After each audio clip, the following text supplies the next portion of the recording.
Hi friends, so welcome to my YouTube channel. So in this video we are going to see simple interest method 1. So let us see the statement of the problem. What is the simple interest on 9,000 rupees for 4 years at a rate of 15%?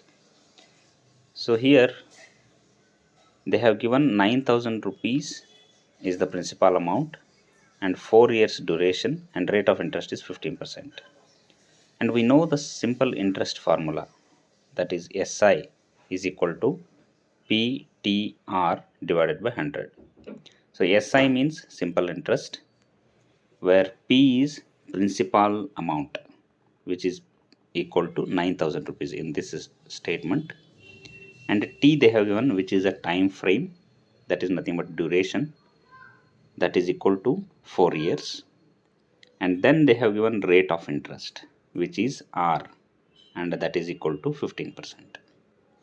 Okay, so they are asking for what is the simple interest. So in the first method, what they have given, principal amount they have given, duration they have given, and then rate of interest they have given, and they are asking for simple interest.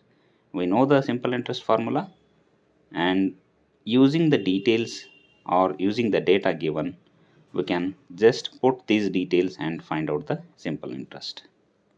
So SI is equal to PTR divided by 100, which is equal to P is 9,000 into time is 4 years into rate of interest is 15, so divided by 100, which will gives 5,400 rupees.